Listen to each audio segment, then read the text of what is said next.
Hello and welcome. I'm Danny Sprague and I'll be your host for today. This is our first in our 2019 educational series brought to you by Haynes University. For everyone's information, this presentation is simulcast. We have both a live audience and an audience attending via webinar. For those in our live audience, please be as quiet as possible and hold your questions until the end of the presentation. For those attending via webinar, please type your questions in whenever and we will address them during the Q&A at the end. Today's presentation is on the 2019 EPA Refrigerant Management Regulations. Our presenter is Greg Koenig, Director of Technical Services here at Haynes. An expert in the field, Greg has been working with refrigerants for over 40 years. With that, Greg, take it away. Well, welcome. Hope everybody is well. Got some decent weather here the last couple of days, except for the fog, right? I'm going to start out today really with some history and kind of where this whole thing started. Back in middle 2000s and 70s, 1970s, a couple scientists from the University of California, Roland Molino, they theorized that certain chemicals that we were releasing into the air at Earth level were, over a period of time, getting into the outer atmosphere. And those chemicals then were reacting with various ultraviolet radiation and other chemicals and causing a reduction of ozone. And ozone basically is a molecule made of 3 oxygen atoms. So it was causing these molecules to break up. Now, ozone is being created and destroyed all the time in the outer atmosphere. But this just speeded it up a little bit, made it a little faster. And so as such, they proved to be right with their theory. And as they were doing more and more testing, this problem was occurring more in the southern hemisphere. So we came up with, this term of a hole in the ozone that was occurring pretty typically in winter and more so in Antarctica. And so the countries of the world got together and they started talking about this initial problem. And then as they were working their way through this, they seen that these chemicals could also cause Earth to hold more heat at the atmospheric level.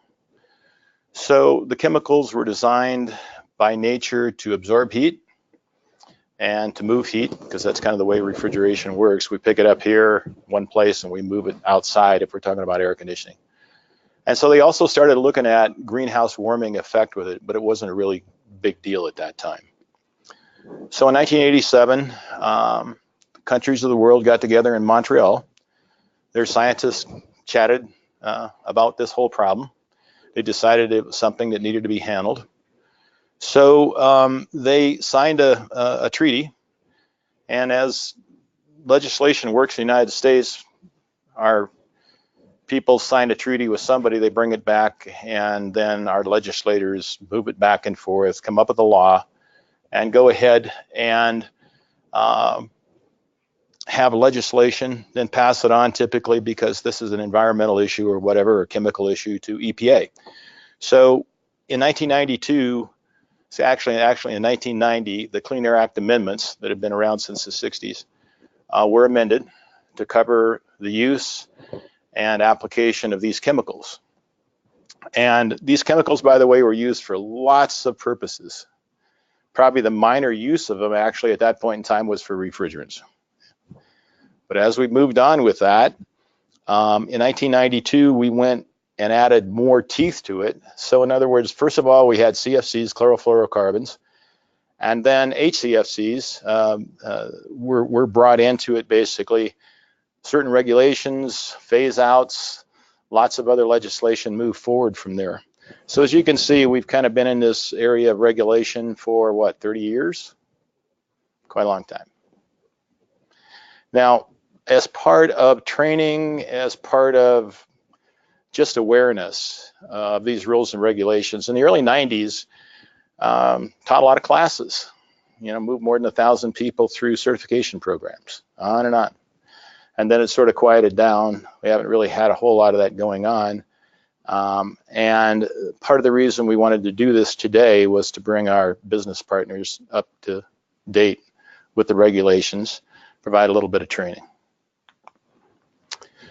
Overview, we're going to take and talk about the specific changes in regulation that have come forward in the last 3 years, and highly effective actually of January 1st, 2019. We'll talk about some outcomes of the rule, and in the handouts that we'll have, actually there's more specifics on that. I'm not going to cover it, but they really break it down to if we save a certain amount of refrigerant release to the atmosphere, it equals so many thousand cars driving so many thousand miles, that sort of thing. While we're still right here in the beginning, I'm going to kind of make a statement. There's articles that have been coming out since November of 2018 that show that we're actually healing up the ozone layer.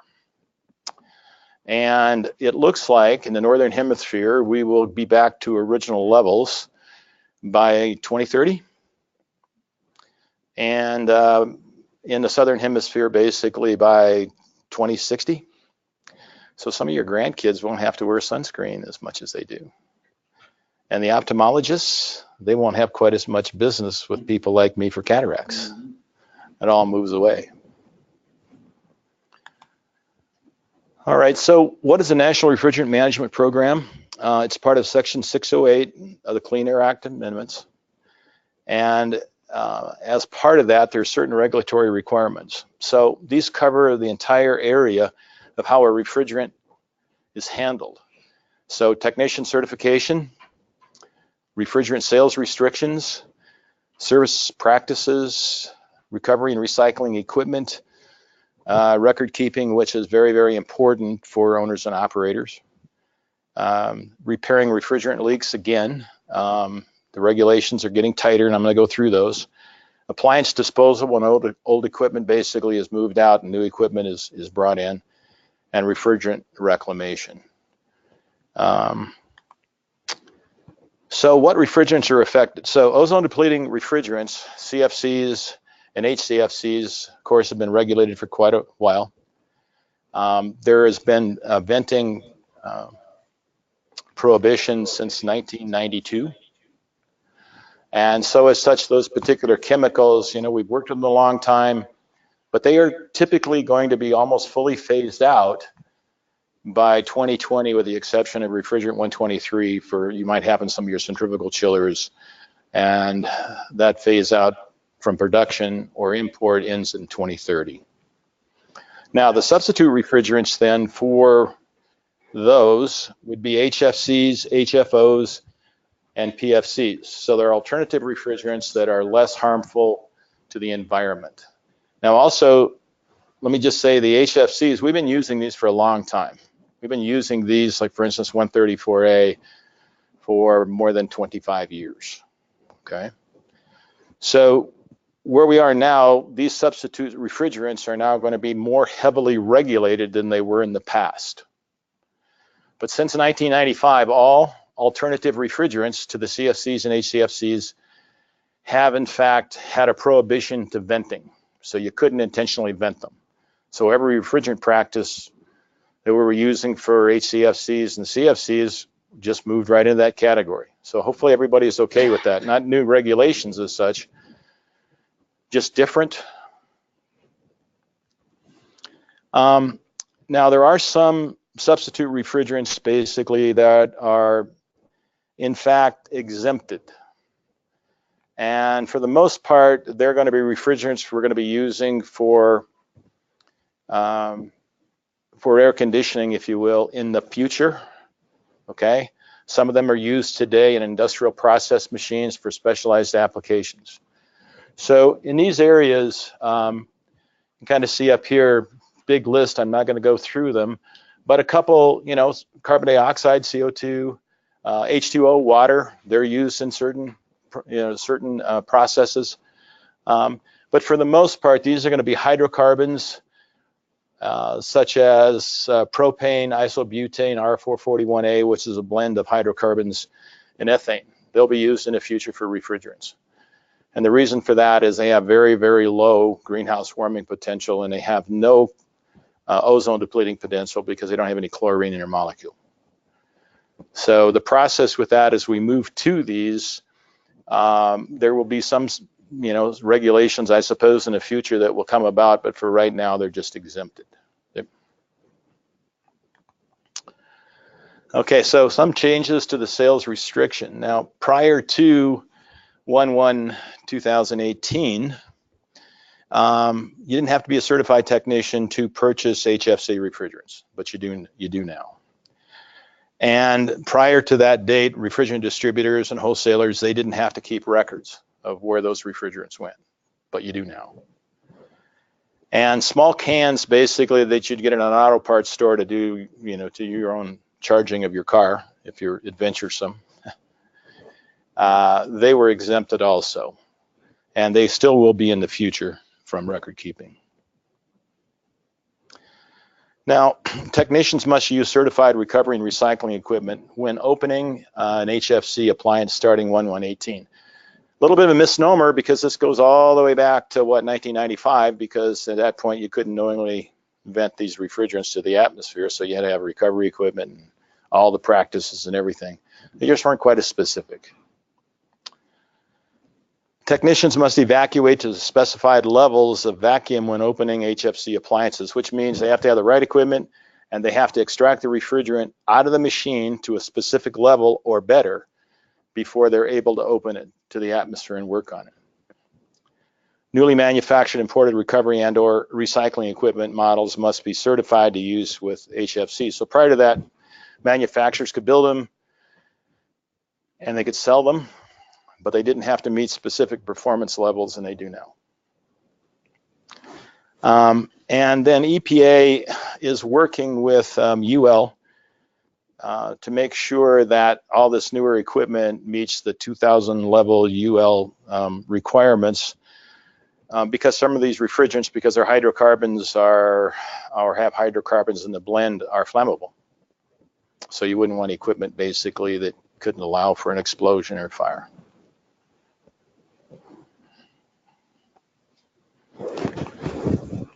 All right, so we're going to kind of get into leak rates, and this is where things get a bit more important than they were in the past with these refrigerants. I'm going to go back and just say, there are specified leak rates in this and that for HFC recharged equipment starting in 1/1/19.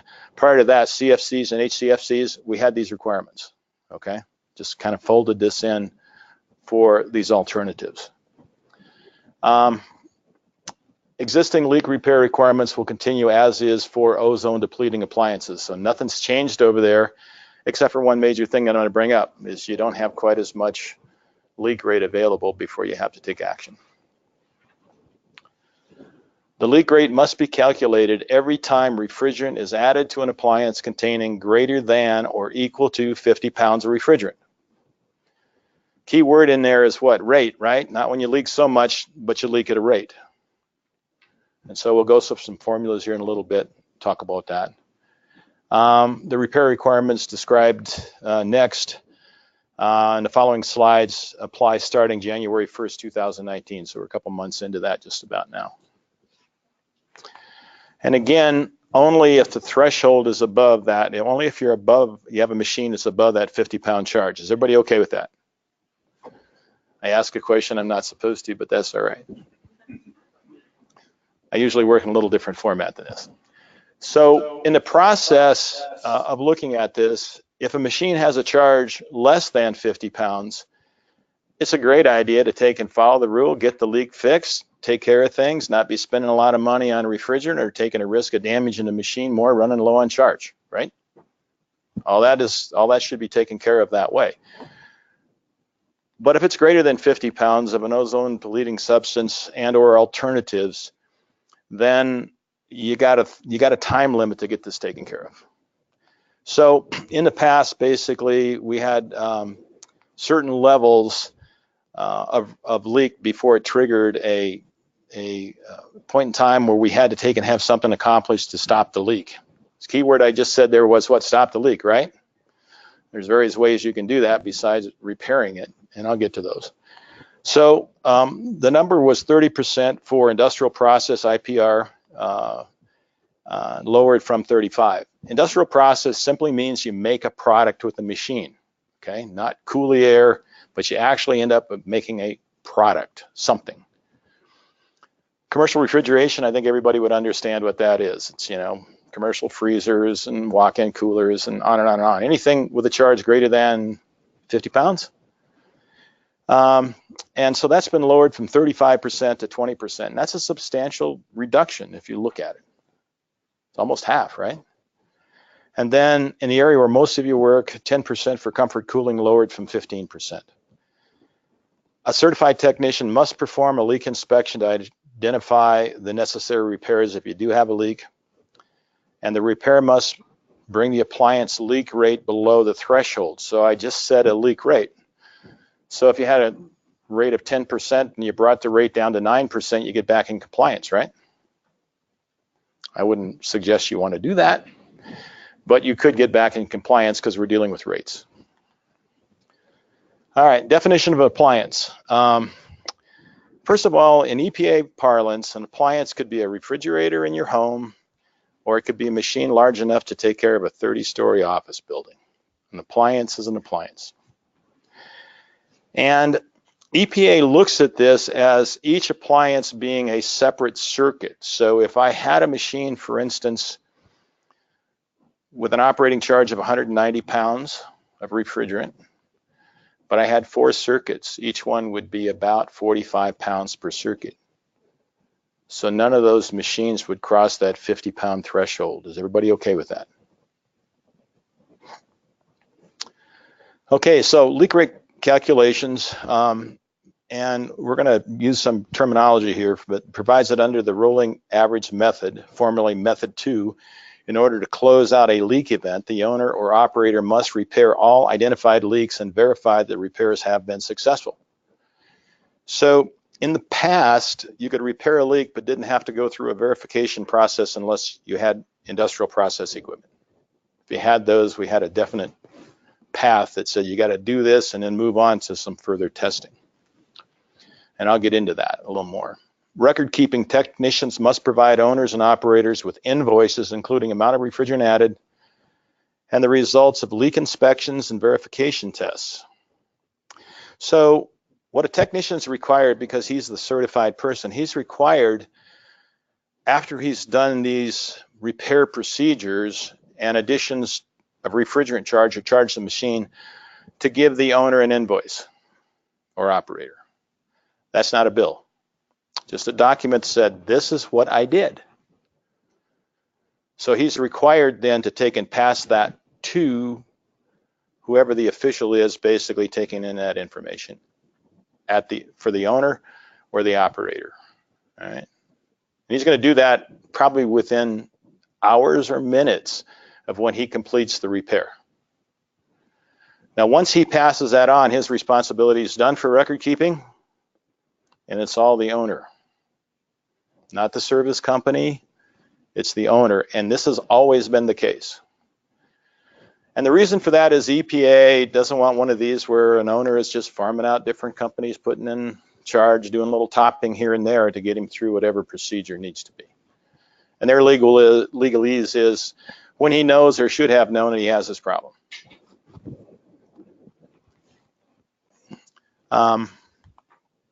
Now, leak rate calculations. Owners and operators must calculate the leak rate every time ozone depleting substance or substitute refrigerant is added to an appliance, unless the addition is made immediately following a retrofit, installation of a new appliance, or qualifies as a seasonal variance. I just gave you the EPA legalese there.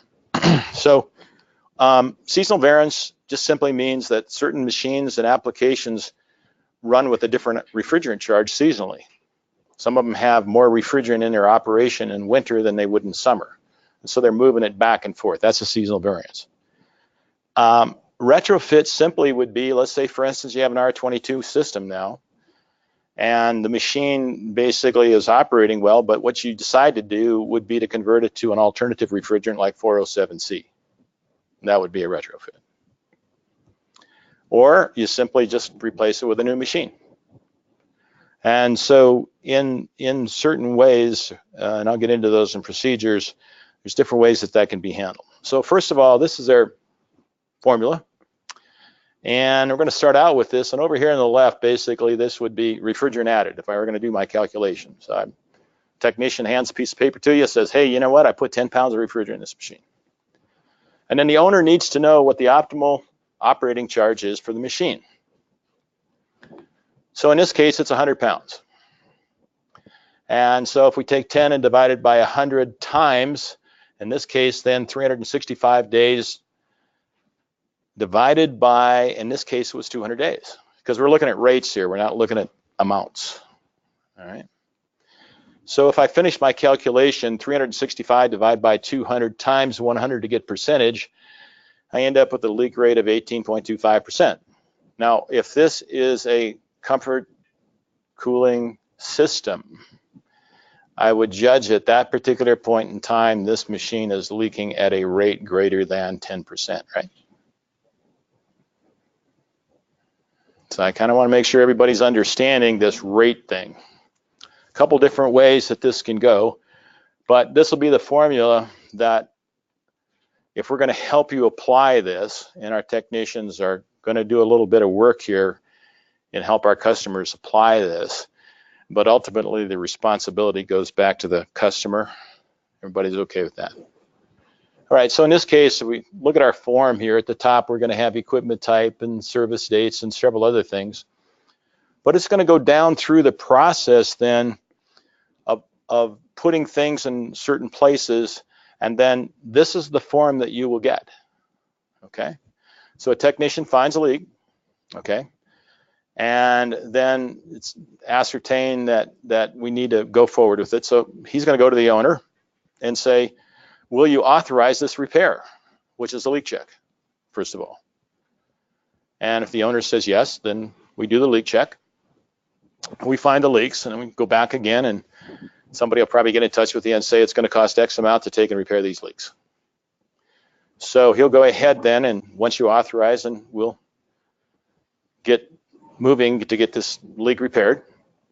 And then as we go through the process with that, if you're kind of looking down in here, and I don't know if you highlight, but there's a certain area in here that says about middle, initial leak test. And so the technician says, hey, I performed this leak test on 2/18/2019. And we repaired the leak. And then we did a follow-up leak test prior to putting refrigerant in this machine. So we have to check it again. Then the next step in that is he would decontaminate the machine or the affected areas that he repaired. He'd pull a vacuum on it and remove the air and moisture and other contaminants and go through this process. Then he'd add the right amount of charge. He'd add that charge to it. Now, in the past, this is where everything sort of stopped because he was done, right?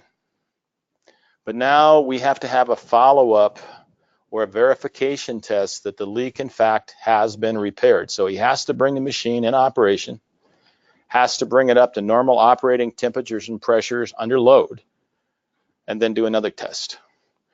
And so he's doing a verification test. So if you can kind of see there, it just says follow-up leak test in this, and it would say, you know, 2/18/19. There's no time limit that he has to have for the weights. If he brings in an operation, gets it up, he could take and do it in an hour later, but he has to start the machine, put it in operation, and put it under operating conditions.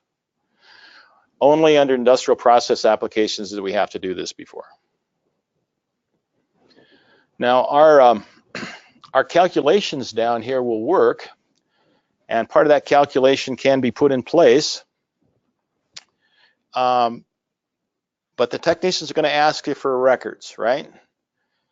He will ask for those records, even though we have records of everything we've done and touched and everything else for a period of time with this. He's going to ask you for your records. And the reason, again, he's going to do that is that you could have multiple people working on this machine. So we have a formula box down here again. And in this box, I'm going to kind of just run through again. This particular repair took 10 pounds of refrigerant. The pounds of refrigerant charge in the machine, 100. Formula is a little different here because this would be for HFC refrigerant, and the regulations in this started January 1st, right? So in that category, we've only got 2 months.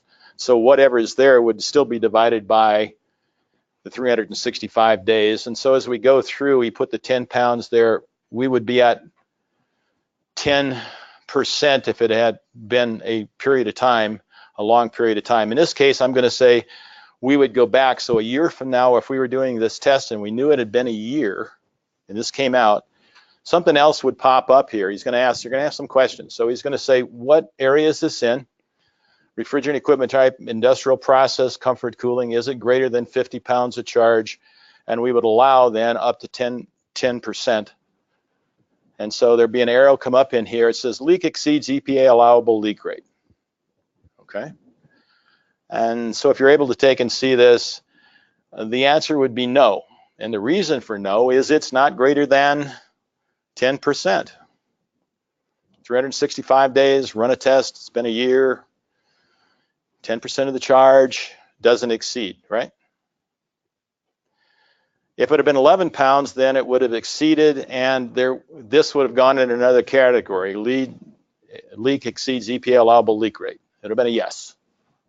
So is everybody okay with that? But it's still your responsibility. He's going to ask certain things of you, okay? If we're in an older refrigerant category and, you know, it's been well over a year, then, you know, the calculation will still come out, okay? So we did this initially to help our technicians out and, of course, help our customers out. So if nothing else, when they look at this form, they could ask appropriate questions. Does that make sense? You know, just ask and say, okay, hey, now, because we have a pretty tight timeline on this, there's another part of this, and Laura's kind of pointing down the next line. If yes, leak repair, mothballing of system, or retrofit retirement plan creation required within 30 days of today's date. So that means if you've exceeded the rate, you got 30 days to get something done here, okay? It's not the service company's responsibility to get this done within 30 days. It, again, is the owner-operator that has to take action. All right, so that would be to go through everything I said before to get the leak rate below the level at which, you know, EPA dictates, and that you verify that it's repaired, and then we're able to move forward. All right. Now, mothballing simply means that we've taken the refrigerant charge out of it. We've mothballed it so it can't leak anymore. So if you get down to 29 days and 4 hours, pull a charge, okay, out of the effective area, and that stops everything, okay? That's what mothballing means. Hopefully you got another machine to run. Well, this one is off, but it stops the clock. Okay, so verification tests, and this is a review, must demonstrate that leaks were successfully repaired. So we have initial verification tests is done before refrigerant is added back into the repaired machine. It could be multiple tests, you know, if we've got multiple leaks going around and we can't verify, we might have to go through this more than once. And then once the leak is repaired and verified and we say, okay, we can put the refrigerant charge in it now, let's start this machine back up, then we have to have this follow-up verification test. And so that's why our paperwork, if I go back a couple, has that second test in there. It says, yes, it was done, it was performed, and it passed at this particular point in time. And that sort of starts the clock again. You know, in other words, that, okay, we're leak-free. And they say here there's no minimum waiting period between the repair and the test.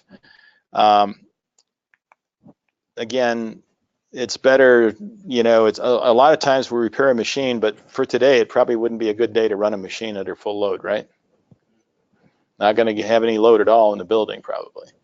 So we'd have to get that scheduled.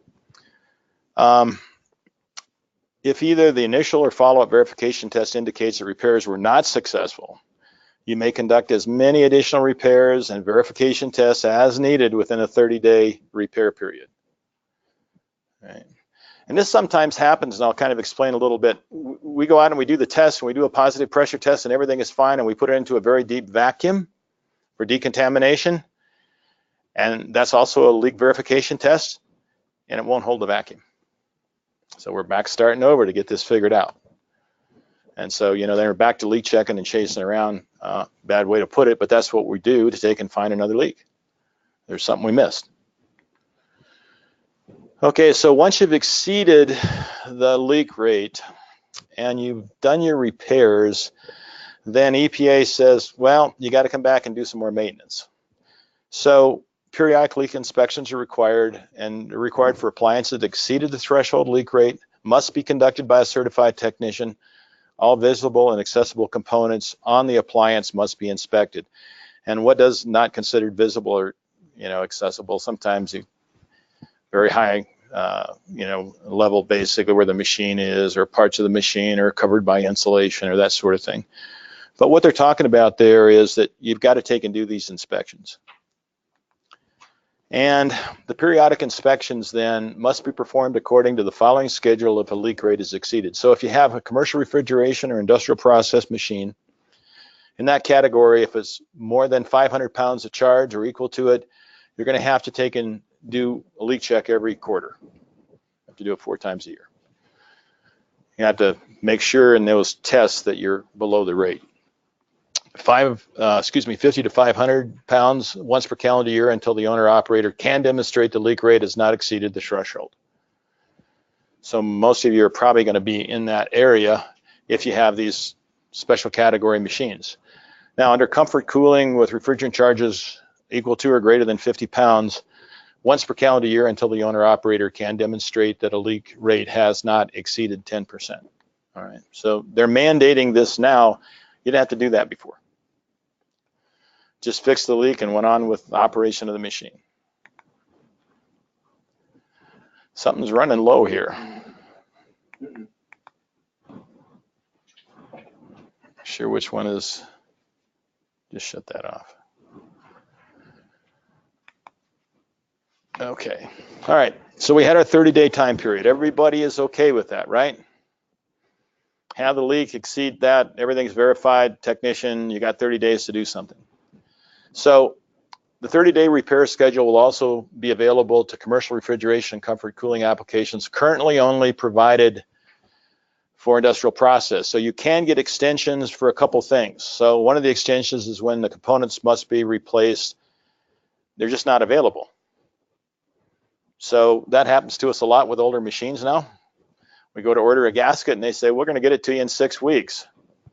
We're going to get it to you in 8 weeks because we have to custom make these. So there are some circumstances where you can have this extension, but you've got to do a lot of paperwork. You've got to make sure that you're really documented, and you've got to make sure that that it's available. The second thing is, if you have repairs to make, let's say that part of the machine is repairable. You have gaskets and parts for that, but parts not. You got to get that part of the machine that is repairable done within the 30-day time frame. Now, you can get up to a 1-year extension in some cases, and that would be that you're going to do some type of a retrofit from one refrigerant to another. You're going to replace the machine, other things that can get into that category, but you got to be really careful that you get your documentation right and you make sure you're in the right space with that, okay?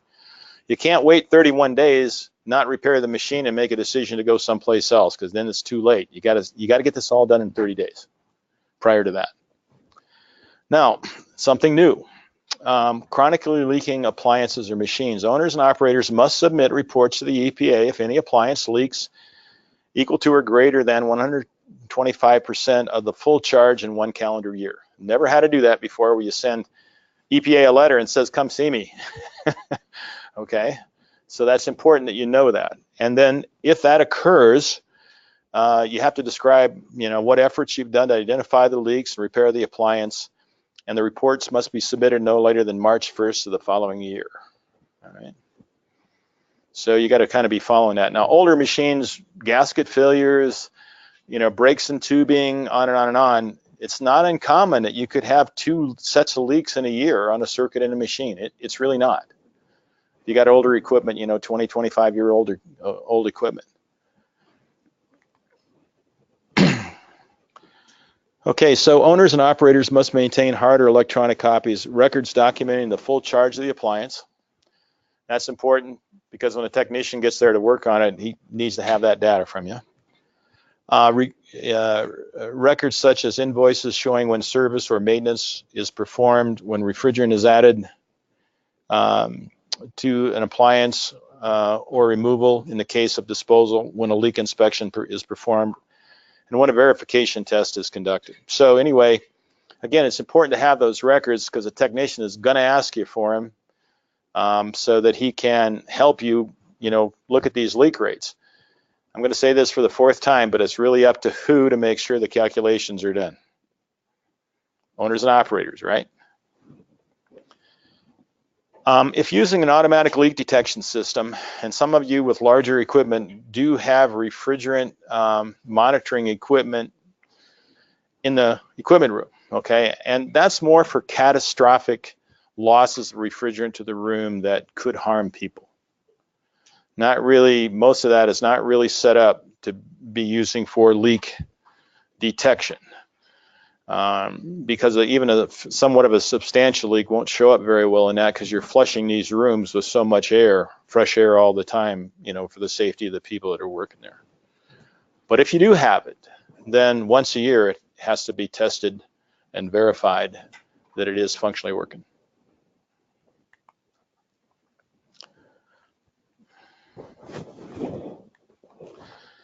Okay, so a retrofit or retirement plan, let's talk about that in a bit more detail. So within this 30-day period of time, you decide, you know what, I'm going to take and either retrofit this piece of equipment with a different refrigerant, one that's more environmentally friendly, like going from R22 to 407C or something of that sort. Or if I'm going to change it out, again, you need to be within this 30-day timeline, either repair the leak or come up with a plan, and then once it's in place, you got to stay with it. Now there is one out, I guess, now that they're kind of giving. I'm not quite sure how this is going to work, but it looks like within 180 days, if you've got the machine to a point where it's no longer leaking very much, it meets all the criteria, it's below the actual rate of loss, that you go back and apply to EPA and say, hey, you know what? I want to stay with what I got because I've done all this and I've spent all this money and on and on and on. My leak rate is here. And so my plan that I put together within 30 days, I don't want to do that. Okay, well, you got to make sure that you got that done within 180 days, before 180 days. And then they're going to have to qualify and say, yeah, I think we're okay with that or not. A lot of things that we need with this retrofit or retirement plan must contain identification, location of the appliance, type and full charge of the refrigerant use, type and full charge of alternative refrigerant you're going to put into it if you're retrofitting, itemized procedure for converting the appliance to a different refrigerant, including changes required for compatibility with the new refrigerant and retrofitting, and disposition of the recovered refrigerant and plan for disposition of the appliance if retiring, and a schedule for completion within 1 year. A lot of information, a lot of work has to be done, to get this out of the way in 30 days. Not something you can take and do and, call Danny or Joe or somebody, and say, hey, I need this. It's 2 in the afternoon. I need this entire plan put together so I can send my boss an email documenting this exactly what we're doing. So that's part of the thing that the EPA is saying, you know what, I want you thinking about this if you're going to do it. Then the retrofit must be completed within 1 year. And any identified leaks, if you're going to take and do a retrofit, that has to be taken care of at the same time. And this last point here talks about this 180 days from plan's date if you want to try to apply back. So that pretty much covers a lot of what we're talking about for differences between what we had for regulations before and where we are now. A lot of owners and operators have not really been to training class, have not spent a lot of time on that because most of this took place around 95, right? Start looking at that was a long time ago. Best half the people that did that were in their 30s. Okay. This area here have some changes also in when we're going to take a machine out of service or appliance out of service. Now, whenever that we do that or somebody takes it out of service, there's certain things that have to take place. And so a document needs to be put together by the technician, and not so much the owner and operator of the appliance, by the technician. And we have to have company name, location of appliance, date of recovery, and type of refrigerant recovered for each appliance. The amount of refrigerant by type recovered from all disposed appliances in each calendar month, and the quantity of refrigerant by type transferred for reclamation and or destruction, the person to whom it was transferred, and the date. So in other words, when our technician in the field takes something out of service, that refrigerant would come back here or to some other location, documented, and then that disposal path, okay? So it either went to a reclaimer to be reclaimed or brought back to new refrigerant standards, or it was destroyed. So that record path happens there from the time the technician touches it until that refrigerant basically, is moved to it's either final resting place and or reclaimed. Everybody okay with that? Now, we typically have always those records. So anytime an owner would request, they can, get those right away. And in many cases, we pass them on right away almost simultaneously to the owner with that same form that I showed you.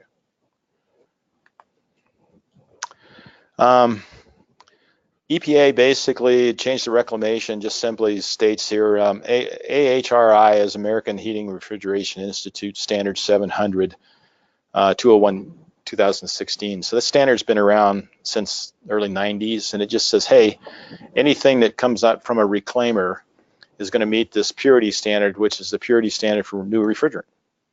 And each batch is tested that way. When somebody buys reclaimed refrigerant, they know it's as good as brand new product. All right. So the rule with that, I'm going to touch that a little bit. An owner, if he recovers refrigerant from one machine, any machine, can actually use that in any machine that the owner owns. He can recover it and put it in any one of his machines, but it can't go from owner to owner. It can only that one owner. Anything else has to be reclaimed, certified, tested, and brought back as new quality refrigerant.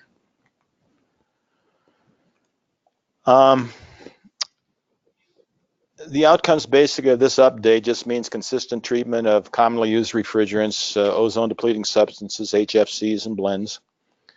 It incorporates best management practice to reduce leaks from large appliances, focuses on ensuring repairs are effective, updating to address newer technologies to cover test bank for technicians, that sort of thing, and then enhancing clarity of the rules to improve compliance, and removing a few obsolete requirements. So I'm not going to really get too deeply into covering all of this, but what this does is, if you read on through the next 2 or 3 slides here, they're kind of saying, hey, we did a really great job here. We basically are saving a lot of environmental damage. And so if you have a refrigerator and had a charge of 5.3 ounces of refrigerant 410A, that 5 ounces is equal to the amount of greenhouse warming gas of driving 700 miles.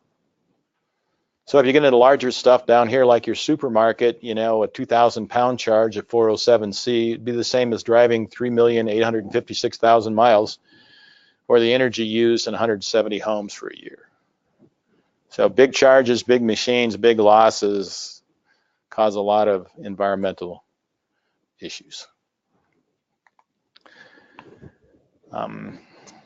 I think we're at the point now where I can entertain some questions, and Danny's going to kind of work through that a little bit with me here.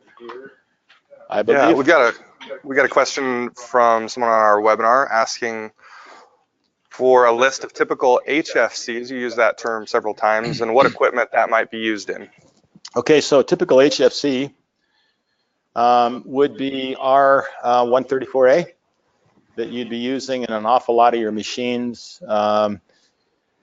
Everything from centrifugals down to smaller appliances. Another would be R410A, which is more or less the preferred substitute for R22.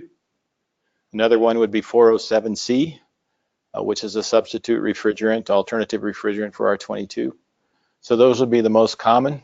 So it's safe to say that this could be on rooftop packaged units, it could be split systems, could be pretty much every type of equipment you Yeah. could see in a commercial building. Pretty much everywhere.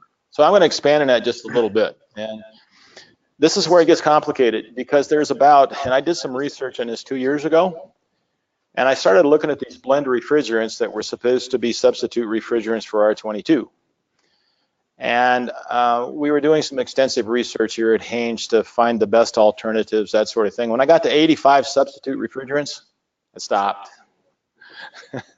So it's sort of like we're going to choose 2 or 3 of these, the most common that are used by manufacturers currently on producing new equipment, and just stop there. Okay. So hopefully I'm answering that question. There's an awful lot of blend refrigerants out there that are HFC blends. And as such, they're there if had any retrofitting done on machine. Had another question come through. There's a lot of information that was given during the presentation. If you had to boil it down to a couple of key takeaways for owners and operators, what would those be? Well, I'm going to answer the question. That was going to be kind of my sum up. We probably have maybe a few questions from the room here too I'm going to ask. I think the main thing is that, you know, it's very important to make sure that your records are current. It's important that the people basically that are coming in contact with the records are informed about how important they are. It's also important to understand what your responsibilities are and what the technician's responsibilities are that are either in-house or coming to work on your equipment. It's also important to understand that these are not new regulations. You've had R22 machines, you've had R11 machines, you've had a lot of this equipment out there. And these records have to go back 3 years. So, you know, anytime you have work done on some of these other machines, it's not a bad idea to start pulling this together to know you got it. I think that's the main thing, you know, from it, and you know, that I have basically in summing this up. That's really what we're trying to do, is bring this forward to owners and operators, and less focus really on technicians. Any questions from the room?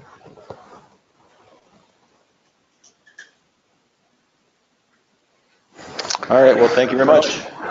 All right, and that will conclude the webinar for today. Everyone enjoyed it. Thanks. Let me shut up.